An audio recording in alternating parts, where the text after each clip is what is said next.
मुर्दा घर। प्यारे दोस्तों, ये कहानी एक ऐसे मुर्दा घर की है जहाँ मुर्दे भी चलते फिरते हैं। तो कहानी को सुनते रहिए, डर का मज़ा लेते रहिए और हमारे चैनल को सब्सक्राइब करना ना भूलें। Ward boy. इंस्पेक्टर साहब, जल्दी चलिए, बहुत बड़ा कांड हो गया है। इंस्पेक्टर: अरे पहले शांत हो जा, ऐसे चिल्ला रहा है जैसे कोई भूत देख लिया हो। वार्ड बॉय: उससे भी बुरा देखा है, जल्दी चलिए और अपनी आंखों से खुद देख लीजिए। वार्ड बॉय इंस्पेक्टर को मुर्दा घर में ले जाता है जहां पर कई बदबूदार लाशें रखी हुई थी। इंस्पेक्टर: अरे तू क्या मुझे सड़ी हुई लाश की बदबू सुंघाने लाया है, इसलिए तेरे पसीने छूट रहे थे। वार्ड बॉय: इंस्पेक्टर साहब, आप गुस्सा करने से पहले ज़रा इन लाशों को तो देख लो। इतना कहकर वार्ड बॉय कोल्ड स्टोरेज से एक एक करके लाश को निकालकर इंस्पेक्टर को दिखाने लगता है। इंस्पेक्टर: इन सभी लाशों की तो एक आंख नहीं है, इसका तो दिल ही गायब है। अरे इसका तो किसी ने दिमाग तक निकाल लिया। वार्ड बॉय कोल्ड स्टोरेज से लाशों को निकालता जा रहा था, जिसे देख इंस्पेक्टर के पैरों तले ज़मीन खिसक गई। इंस्पेक्टर: मरने के बाद किसी की लाश के साथ ऐसी हैवानियत कौन कर सकता है? अरे ये मुर्दा घर नहीं बल्कि हैवानियत घर होना चाहिए। और कब से चल रहा है ये? तुमने पहले किसी को इसके बारे में कुछ बताया? वार्ड बॉय: जिसको भी बताता हूँ वो लोग मेरा ही मजाक उड़ाने लगते हैं। पर इंस्पेक्टर साहब, इन सब के अलावा एक बात और है। जिन जिन लाशों के अंग गायब किए गए हैं वो लाश रात 12 बजे निकल जाती हैं और 4 बजे वापस आती हैं। इंस्पेक्टर: ये क्या नई बकवास शुरू कर दी तुमने? अब भला लाश कैसे चल सकती हैं?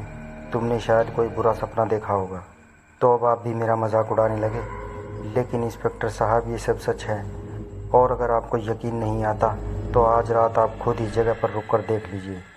इंस्पेक्टर और वार्ड बॉय मुर्दा घर के अंदर 12 बजने का इंतज़ार कर रहे थे कि तभी एक घंटे की आवाज़ से सारा माहौल सुनसान हो गया। घड़ी में 12 बज चुके थे, जिसे देख वार्ड बॉय और इंस्पेक्टर की धड़कन थम सी गई थी।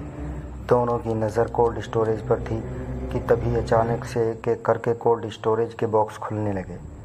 वार्ड बॉय: देखा ना सर, मैंने कहा था ना, ये लाशें 12 बजे एक लाइन में कहीं जाती हैं। इंस्पेक्टर: पर ये सब जाती कहाँ हैं? चल पता लगाते हैं। दोनों लाशों का पीछा करने लगते हैं। इंस्पेक्टर: ये लाशें यहाँ इस तालाब में नहाने आती हैं, पर किस लिए? और ये सब कौन करवाता है इन सभी से? इसका पता लगा कर रहूँगा। वार्ड बॉय: चलिए इंस्पेक्टर साहब, अब इन लाशों के लौटने का वक्त हो गया है, हमें अब यहाँ से चलना चाहिए। अगले दिन इंस्पेक्टर एक हवलदार को अपने पास बुलाता है और उससे कहता है, मांगे राम, पिछले 1 महीने से अमरनाथ मुर्दा घर में जितनी भी लाशों को जमा किया है, मुझे उन सब की लिस्ट चाहिए, जल्दी लेकर आओ। मांगे राम अमरनाथ मुर्दा घर की सारी फाइलें ले आता है। ये लीजिए सर, इन सारे लोगों की फाइल जिनको अमरनाथ मुर्दा घर में रखा गया है। इंस्पेक्टर फाइलों को देखता है और तुरंत मांगे राम के साथ वार्ड बॉय के पास जाता है। मांगे राम, हथकड़ी पहनाए इस मुजरिम को। इसने जो जुर्म किए हैं उसके लिए इसको फांसी भी हो जाए वो भी कम है। वार्ड बॉय: इंस्पेक्टर साहब, मुझे अरेस्ट क्यों कर रहे हैं? आखिर मेरा जुर्म क्या है? इंस्पेक्टर: जुर्म? एक तो लाशों के साथ बदसलूकी की है, उनके अंगों को काले बाजार में बेचता है और मुझसे पूछ रहा है कि मेरा क्या जुर्म है। लोग अपने 4 डंडे लगेंगे तो तोते की तरह सब बोल पड़ेगा। हवलदार: सर गेंडे की खाल लेकर पैदा हुआ है, इसको मार मार कर मेरे पसीने छूट गए, लेकिन मजाल है जो ये एक अक्षर भी बोल दे। मैं तो थक गया, अब आप ही करो इसके साथ जो करना है। इंस्पेक्टर खड़ा होता है और वार्ड बॉय से सच उगलवाने के लिए जाता है। इंस्पेक्टर: देख, मुझे पता है तेरा बाप इन सब के पीछे है। मैंने बहुत सी फाइलों में तेरा और तेरे बाप का जिक्र पढ़ा है, इसलिए अब सीधे से अपने बाप का पता बता, वरना मैं मारूंगा नहीं, सीधे मार ही डालूंगा। वार्ड बॉय हंसते हुए कहता है, आखिर तुझे पता चल ही गया। लेकिन इंस्पेक्टर, जैसा तू सोच रहा है ये खेल उससे बहुत बड़ा है और हम पाप नहीं पुण्य का काम कर रहे हैं, पुण्य का। इंस्पेक्टर: कैसा खेल? आखिर तुम कहना क्या चाहते हो? साफ साफ बोलो। वार्ड बॉय: आज रात तुम इस काले तालाब के पास चले जाना, तुम्हें तुम्हारे सब सवालों के जवाब मिल जाएंगे। इतना कहते ही वार्ड बॉय इंस्पेक्टर को कड़क स्माइल देता है और खुद ही रिवॉल्वर का ट्रिगर दबाकर अपना सर उड़ा लेता है। वार्ड बॉय को खुदकुशी करता देख इंस्पेक्टर डर जाता है। हवलदार सर, रात के 1 बजे हम झाड़ियों के पीछे किस गैंगस्टर का इंतज़ार कर रहे हैं? इंस्पेक्टर मांगेराम, हम किसी गैंगस्टर का नहीं बल्कि हैवान का इंतज़ार कर रहे हैं जो यहाँ कभी भी आ सकता है। इंस्पेक्टर बोल ही रहा था कि तभी एक लाइन वाइज लाशें तालाब की ओर आती दिखी, जिसमें सबसे आगे वार्ड बॉय की लाश चल रही थी। हवलदार ने जब लाशों को एक लाइन से चलते देखा, डर के मारे उसके पसीने छूटने लगे। हवलदार सर, ये मुर्दा लोग चल कैसे रहे हैं? और इनमें सबसे आगे तो वार्ड बॉय ही चल रहा है जिसने आपकी रिवॉल्वर से खुदकुशी की थी। इससे पहले कि इंस्पेक्टर हवलदार से कुछ कहता, उसने देखा कि एक बूढ़ा शख्स काले तालाब के अंदर से निकलता है और सामने से आ रही लाशों के मुंह पर काला रंग पोत देता है। बूढ़ा, मेरे बेटे अनिल, माना कि तो मेरा बेटा था, पर पाप तो हर इंसान से होता है। लोग सोचते हैं कि मरने के बाद हिसाब चुकता हो जाता है, लेकिन मेरी अदालत में मरने के बाद भी सज़ा मिलती है। हर उस जुर्म का हिसाब लिया जाता है जिससे कभी दूसरों को दुख पहुंचा हो। इतना कहते ही वो बाबा अपने होंठ हिलाता हुआ मंत्र पढ़ने लगता है और वार्ड बॉय के चेहरे पर लगी कालिक उसके चेहरे से उतरकर उसके दिल पर आ जाती है। बूढ़ा, मेरे बेटे, तूने हमेशा लोगों को धोखा दिया है, अपनी बातों से उनका दिल दुखाया है। तेरी ज़ुबान हमेशा कड़वी रही है, जिसकी सज़ा तू आज भुगत रहा है। वार्ड बॉय के जाने के बाद बूढ़ा शख्स दूसरे शख्स के पास जाता है और उसके मुंह पर कालिक पोतकर कुछ मंत्र पढ़ने लगता है। लाश के मुंह पर लगी कालिक उसकी आंखों और दिल पर चली जाती है। अच्छा, तू तो बहुत पापी इंसान है। तूने हमेशा दूसरों पर गंदी नज़र रखी और दूसरों के बारे में गलत सोचा। ले अब उसकी सज़ा भुगत।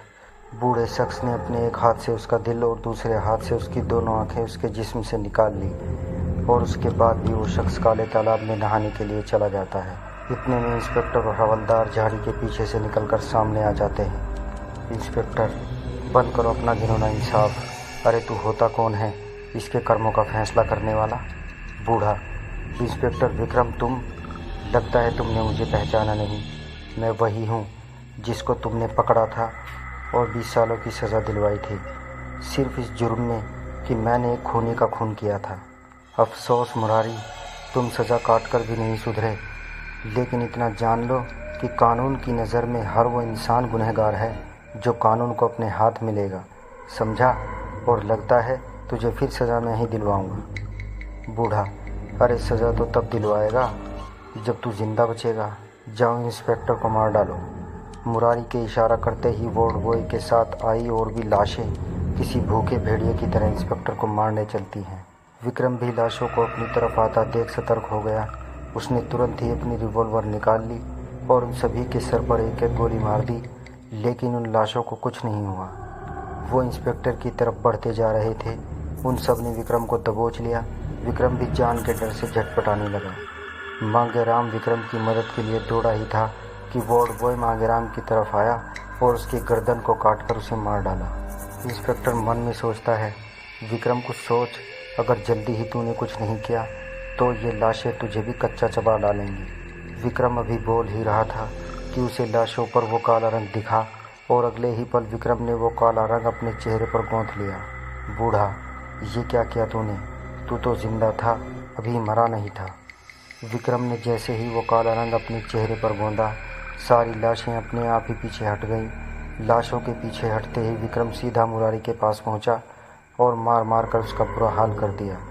विक्रम लात घुसों की बरसात कर देता है और मुरारी को लहूलुहान कर देता है। जब मुरारी की हालत बद से बदतर हो जाती है तो विक्रम मुरारी को हथकड़ी लगाकर अपने साथ ले जाता हुआ कहता है, अब जेल में अपने आप के साथ इंसाफ करता रहियो। तो प्यारे दोस्तों, कहानी कैसी लगी कमेंट बॉक्स में ज़रूर बताएं और हमारे चैनल को सब्सक्राइब करना ना भूलें। बहुत बहुत शुक्रिया।